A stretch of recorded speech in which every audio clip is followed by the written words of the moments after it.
Hey everybody, how's it going? Welcome back to another episode of the Tiny Lego Guns channel. Today I'm going to be showing you this explosive ammunition.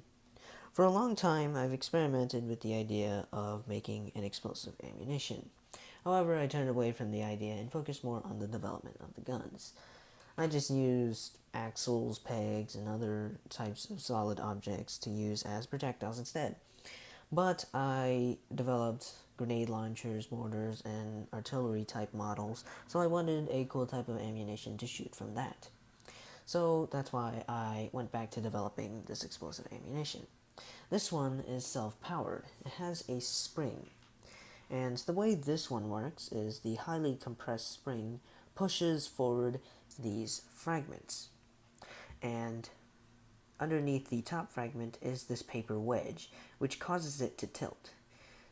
When the top fragment is tilted, it locks into a notch which is cut into the base, which I'll show you it disassembled later.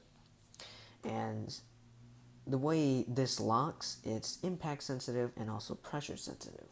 Pressure sensitivity is probably not a good thing because it's not a landmine, and you don't want this thing to explode in your pockets, basically.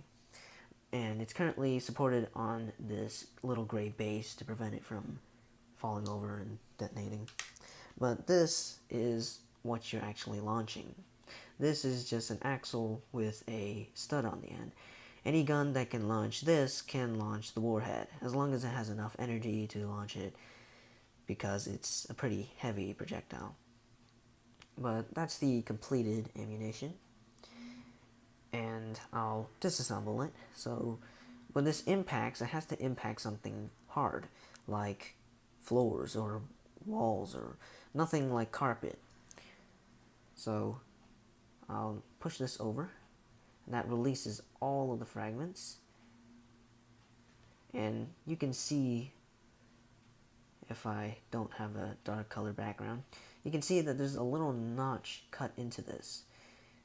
And that's the spring, it just fits over that. And this little notch,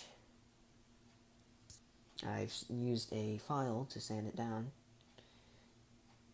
And this is hard to handle, but this would just get tilted into place like that, and that would lock it in place.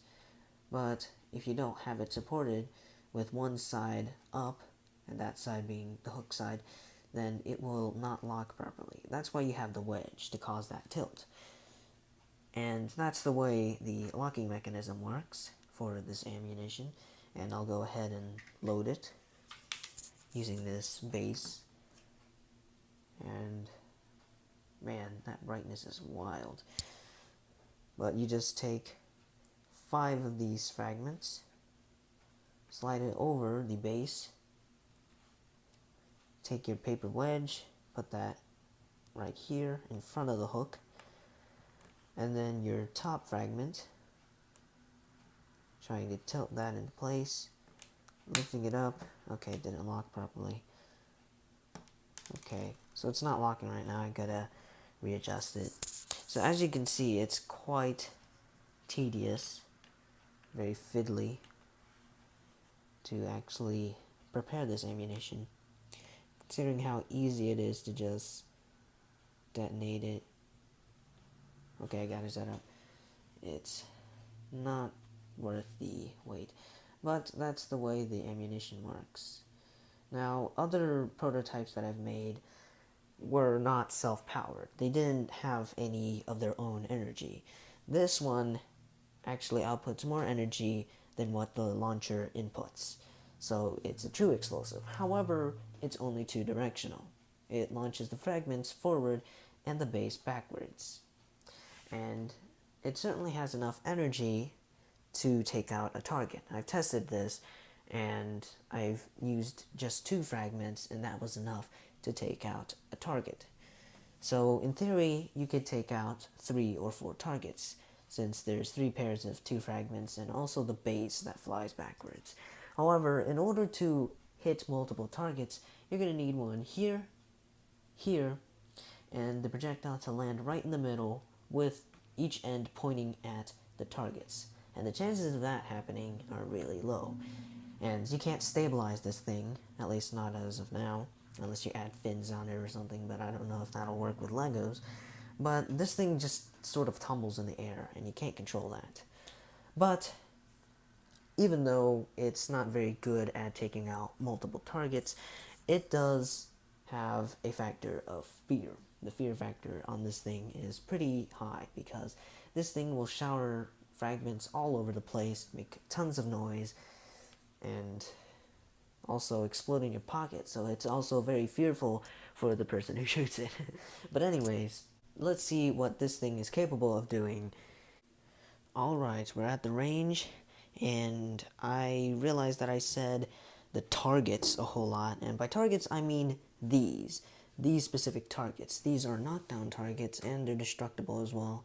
And these are my ballistic calibrators. I shoot pretty much everything at them to compare the amount of energy that each one of them has to it. And they're also going to be shot by this. Oh yeah, how scary is that? And it's going to be direct fire as well. I have two, so that's even better to see if it does have any area damage potential. And this is kind of awkward because I don't really have anywhere to stand. I'm just going to go ahead and fire it. Let's hope we hit them, because it would suck if I just shot past them and not hit them with anything. Oh yeah. Let's see if we can get a shot in slow-mo of that. And guess what? I'm going to show you the entire reloading process so that you suffer with me. Just kidding.